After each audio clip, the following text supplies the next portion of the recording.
Good afternoon, and let me say how nice it is to be back here. Kishore, thank you for those warm words of introduction. As we were preparing to come out here, Kishore asked me, so what are you going to say? And I told him, I said, if I were to sum it up, I'm actually here to say thank you to ASEAN and to Singapore. It's been a great 25 years. You've done a lot of good to us in India. And that's something that I'd like to talk about.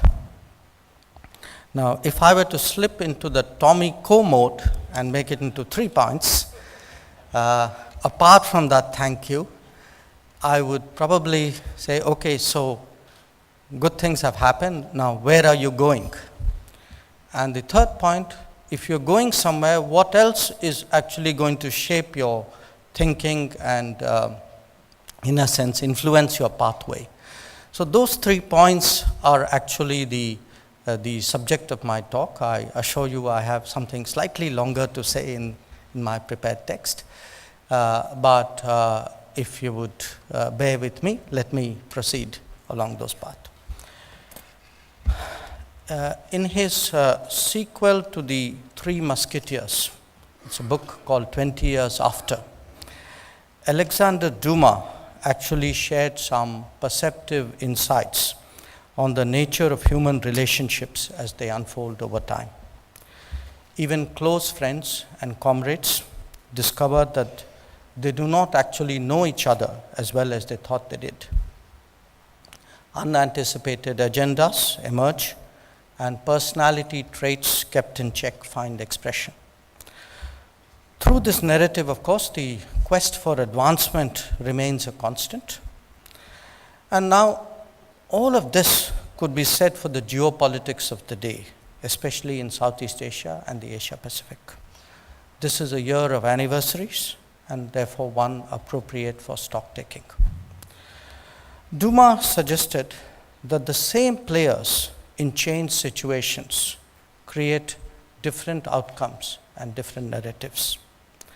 Given the dramatic changes in its surrounding landscape, it is in many ways the predicament in which ASEAN finds itself today. At its inception in 1967, the United States was still very dominant, even while repositioning itself in the context of the Vietnam War. Russia, then the USSR, was a formidable counter-presence in this region. China and India were internally very preoccupied. Remember, we are talking 1967 here. Even though both had their influence and their ambition.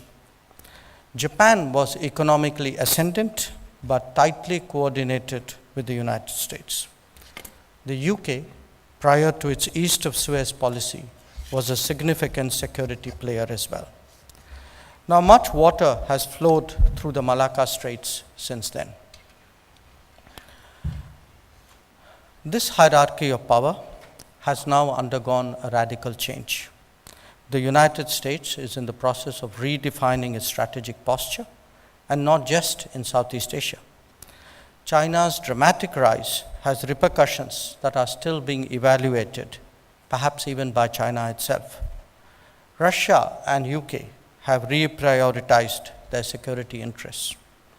Japan, having gone through cyclical change, both economic and political, seems to be displaying renewed interest and energies. ASEAN itself expanded to encapsulate the very countries that were initially perceived as challenges that justified its creation. And as for India, as you will hear from me, the scope and intensity of our engagement with this region has changed immeasurably. In one sense, none of this should come as a surprise, least of all to inhabitants of this region. Life is about change, and they have constantly adjusted to the larger global environment, even as they have forged ahead with their national prospects. Through its very creation, ASEAN had put behind it many of the decolonization debates of this region. It navigated the Cold War very adeptly to usher in an era of high economic growth that served as a model to others. Weathering the impact of the Asian financial crisis in 1997, it then went on to actually expand its footprint through the East Asia Summit process. All its members benefited from the more open global economic architecture and largely came through the 2008 crisis as well. Today, however, they confront multiple stress tests that include new power equilibriums, greater political unpredictability, issues of rules and norms, uncertain geo-economic directions, the question of internal cohesion, and perhaps even of the centrality of ASEAN to Asia's future. What I seek to focus on in my remarks is the relevance of India to the successful navigation of these challenges. Now, August 2017 marks the golden jubilee of the Bangkok Declaration, which gave birth to ASEAN. No doubt, it's an occasion for self-reflection for its members. But earlier this year, in January, we also marked the silver jubilee of the ASEAN-India Dialogue Partnership. This process started at the 1992 Singapore Summit, and it's only appropriate that we assess the partnership 25 years later at the same venue. This initial step was followed by India becoming a full dialogue partner in 1996, a summit partner in 2002, and a strategic partner in 2012. It is being celebrated through a special commemorative summit and a foreign ministers meeting in India, as well as a broad range of governmental, business, diaspora, cultural, and civil society interactions in India as well as in the ASEAN. Now, as Kishore pointed out, historically and culturally, the links between India and Southeast Asia have been deep and profound. Expressions of our shared heritage and culture are found across this region. Indeed, some of the best surviving examples of Indian civilization over the ages are here rather than in India itself. Even in more modern times, our destinies have been linked by global political currents. Singapore itself is a most telling example of how the future of contemporary India was shaped during World War II. In the years thereafter, as we all achieved independence, our leaders cooperated and competed as they set about fashioning their national prospects. Overall, it was done with considerable camaraderie and comfort. What really changed in 1992 was that a relationship which till then was largely harmonious but only moderately energetic was now suddenly charged by a new economic imperative. This was, thereafter, sustained by a series of policy initiatives, including India's first ever comprehensive economic cooperation agreement with Singapore, bilateral FTAs, as well as the India-ASEAN FTA, which came into force in July 2015. As a result, ASEAN is today India's fourth largest trading partner and accounts for more than a tenth of its total trade. In turn, India is ASEAN's seventh largest trading partner. Investment flows between ASEAN and India have been steadily growing. Singapore, of course, is the principal hub of both inward and outward investments. Businesses from this region occupy very prominent positions in the Indian economy across a broad range of sectors, spanning telecommunications and aviation to logistics, road building, industrial parks, and finance. On their part, Indian companies have a presence in energy, commodities, infrastructure, banking, IT, etc. The expansion of connectivity between India and Southeast Asia is both a driver and an outcome of these collaborations. Indeed, over the last 25 years, the interpenetration and travel between ASEAN and India has been so extensive that most Indians now intuitively think of this region as part of their neighborhood. Now, this relationship has today gone well beyond its economic and even cultural historical dimensions. There are 30 dialogue mechanisms between India and ASEAN, including an annual summit and 7 ministerial dialogues. From the Indian perspective, ASEAN occupies a central place in the security architecture in the Asia-Pacific region. It is our view that precisely because ASEAN represents the cultural, commercial, and physical crossroads of the region, it has a unique ability to reflect and harmonize larger interests of the world beyond it. We have seen this already in the workings of the ASEAN Regional Forum, ARF, of which we became members in 1996. There was even greater appreciation of the criticality of ASEAN to the larger continental stability when it conceptualized and successfully implemented the East Asia Summit process. India was privileged to be one of its original members, and this gathering is a key event in our diplomatic calendar. We found considerable value in the ADMM plus gathering of defense ministers as well. The more structured processes have been buttressed by informal and ad hoc ones. Among the arrangements with which India works well today are the recap agreement on combating piracy in Asia, and as a funnel state, the cooperation mechanism in the Straits of Malacca and Singapore under the aegis of the IMO. The regional engagement is strengthened by a broad range of bilateral, defense, and security relationship with all members of the ASEAN, and indeed of the EAS as well. Now, noteworthy as this unfolding story of cooperation is, its real importance actually lies in the deeper significance that the post-1992 era has had for the reform of the Indian economy and now society. Last year, we had a bumper crop of books on the 1991 crisis in India, some of them centering around then Prime Minister Narasimha Rao. It was a natural occasion in India to debate the significance of these events. Tuning in from a foreign policy perspective, what came out was a critical role of ASEAN and especially Singapore, which helped shape the thought process of Indian decision makers. ASEAN became a forum for India to engage the world more expansively, test ideas, exchange views, and seek feedback. Mentors of this region found a more ready audience in a changing India.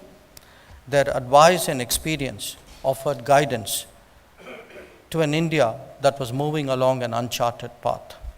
It was therefore only fitting that Prime Minister Narendra Modi acknowledged this debt through his presence at the funeral of Lee Kuan Yew. Today, the changes underway in India are deeper and broader. A very determined effort is being made to expand manufacturing, transform infrastructure, and enhance the quality of human resources. The formalization of the economy is also being accelerated, as indeed is the removal of impediments to its efficiency. It is highlighted by a commitment to make it easier to do business. Much of this transformation goes beyond narrow economic policies and involves social changes of differing magnitudes. Consequently, we have seen awareness campaigns and motivational efforts to broaden public support. Some of it, at least, would be familiar to this part of the world. Burgeoning ties with ASEAN were initially described in India as our Look East policy. To underline our seriousness in taking it forward, especially through physical connectivity projects, this was upgraded to Act East a few years ago. But whatever its status, this relationship actually reflects a profound shift in India's geopolitical outlook towards the world to its east. Growing contacts and expanding cooperation with Southeast Asia opened up to India the world beyond it. This was around the time when India was also seeking to independently engage Japan, South Korea, and China more seriously. There is no question, looking back, that ASEAN was a bridge, psychologically, politically, perhaps even physically, for India. In the years thereafter, as we entered the East Asia Summit, this particular direction of India's engagement strengthened even further and now extends to Australia and New Zealand, even the Pacific Islands. Indeed, without ASEAN, the transformation of the Asia-Pacific to the Indo-Pacific would have never happened. Developments over the last quarter century have brought out that the India-ASEAN engagement has actually unleashed ideas, interests, and forces that none of us could have foreseen at that time. Let me share a few examples. One, at its most basic, the relationship with ASEAN has contributed to changing the Indian mindset, perhaps even more of the society than of policymakers. Exposures and interactions have, through osmosis, raised new expectations and ambitions. Some of these are apparent in our policy activities and debates. Two, quite apart from encouraging economic reforms, it has facilitated the externalization of the Indian economy to a great degree. The new wave of Indian investment abroad began in Southeast Asia. Singapore, of course, is a vivid example. Three, involvement with the ASEAN and the consequent development of trade and sourcing of resources from the East has significantly heightened maritime consciousness in India. This has led us to not only be more active in pursuit of maritime interests, but use that domain to add to an additional layer to our policy engagements. In fact, it would be no exaggeration to assert that if there is now a focused and integrated Indian Ocean policy in my country, this too was largely shaped by the dynamics of our ASEAN policy. Another corollary of Act East could well be the revival of our long neglected eastern seaboard. 4. Interaction with ASEAN has also had a beneficial impact on India's own thinking about regionalism.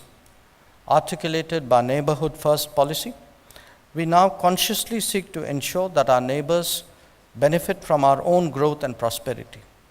The growing number of regional infrastructure projects supported by India are a sign of our seriousness.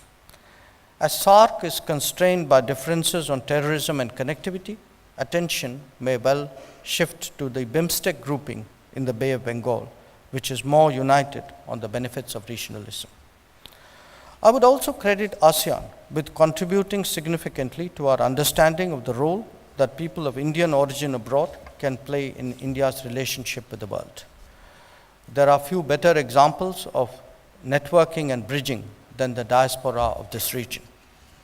And 6, not least, is the catalytic role that Southeast Asia has played in the revival of India's historical linkages and interests. The Nalanda concept, as we know it today, literally started here.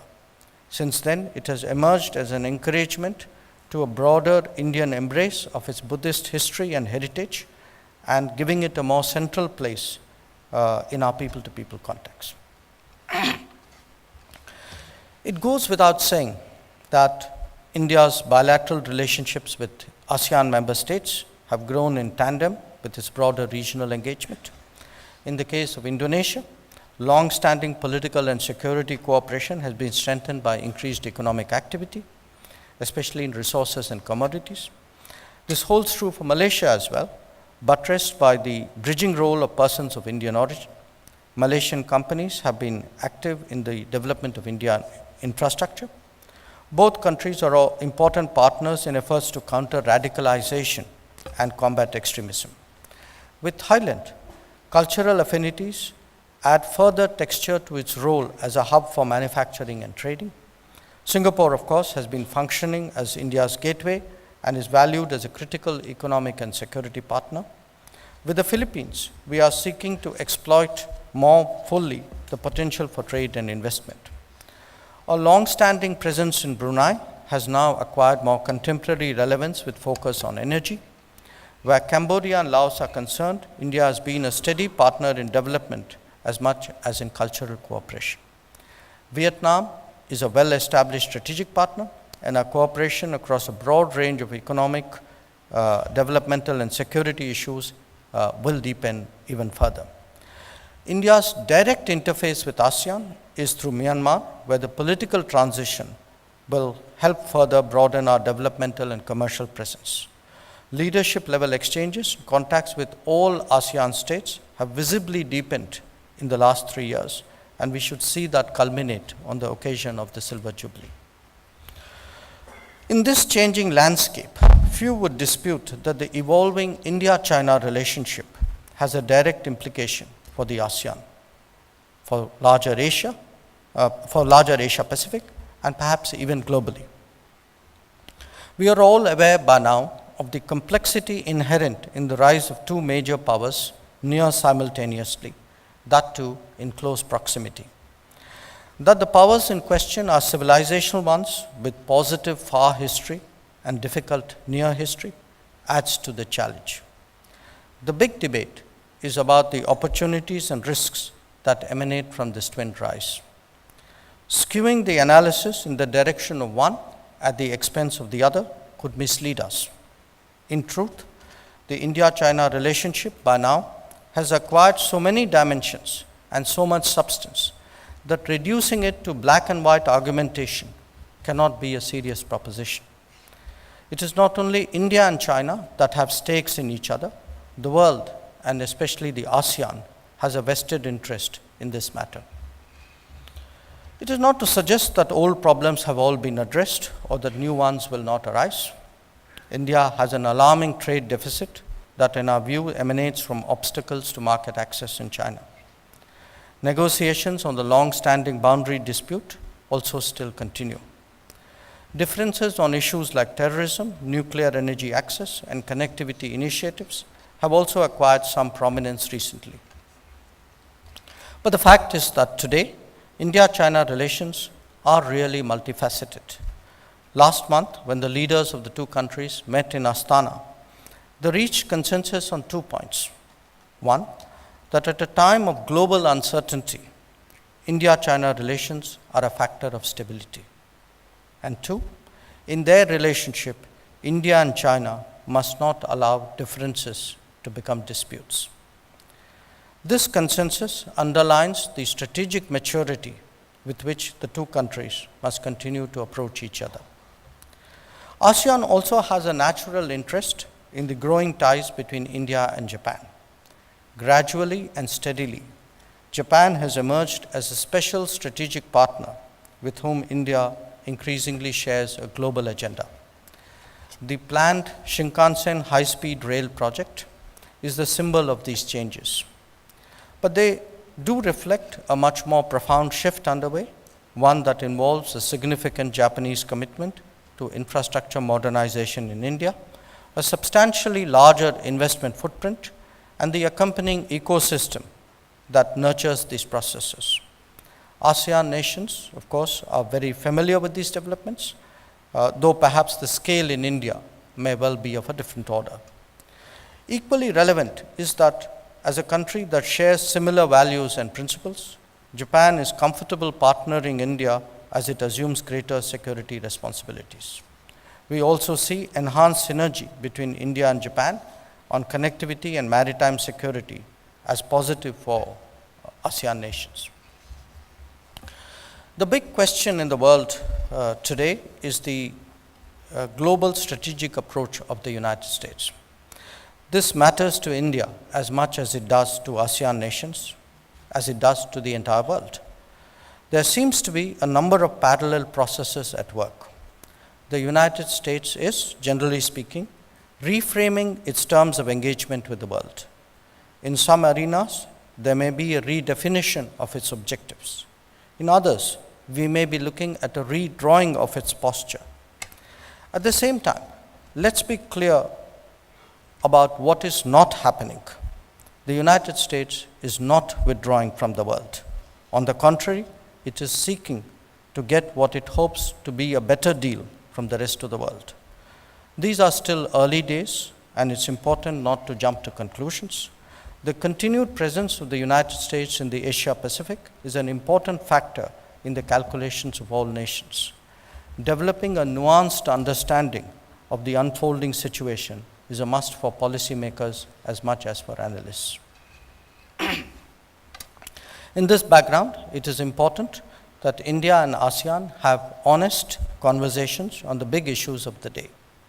To my mind, there are essentially 5 that will require focused deliberation in the times to come. 1, connectivity is now the new great game. India shares the international community's desire for enhancing physical as well as softer forms of connectivity.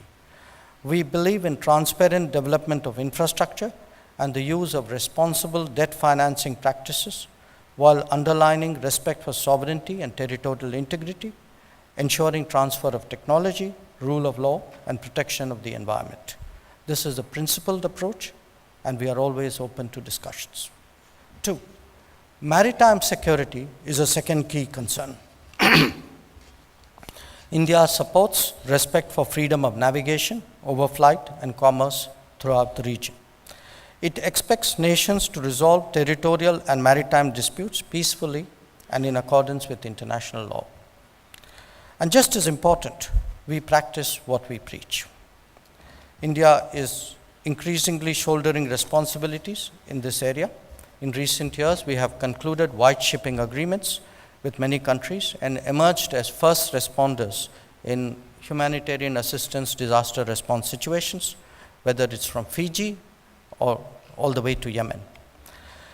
The Indian Ocean is a collaborative arena with vast potential that, as the Prime Minister of Sri Lanka reminded us recently, is the largest English-speaking region of the world. 3. Terrorism and radicalization is a shared challenge, one where India would be open to working more purposefully with ASEAN. Perhaps there could be greater appreciation that it is India that insulates this region from many of the viruses proliferating to its west. In an era where networking among terrorists is reaching serious proportions, societies facing threats must respond more cohesively. In particular, they must be clear that there is no justification for terrorism on any grounds. 4. Economic globalization is under pressure, and even as we counter protectionism, it is important to analyze the causes for this trend. The virtues of preferential trade arrangements are less self-apparent today, possibly because many of its outcomes have been very one-sided. Clearly, PTAs and FTAs are not the same as openness.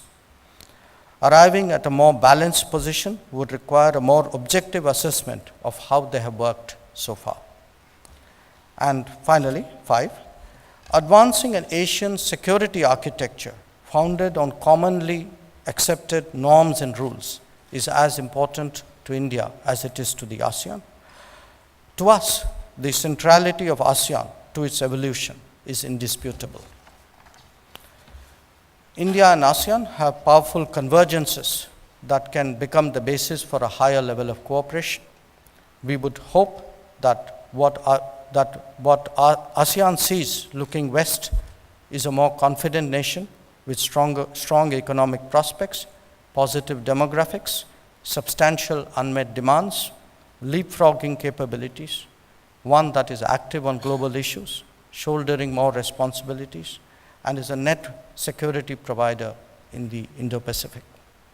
Insofar as India is concerned, a grouping of 600 million people with an impressive growth record is in itself a priority. ASEAN countries have a strong stake in issues that matter to India. Their ability to harmonize global contradictions and create credible meeting points will, if anything, become even more important in the years to come. India has an engagement with Southeast Asia in history going back millennia. Commerce, connectivity, and culture have been its hallmark. Our contemporary presence is as natural in this region as it has been in the past. And perhaps there can be no better testimony than in Singapore, connected as it is to 15 Indian cities, hosting 6,000 Indian companies, and engaging India in every conceivable sector. Our expectation is that the Silver Jubilee will really drive home the message that India and ASEAN are closely aligned in our common quest for prosperity, stability, and security. Thank you for your attention.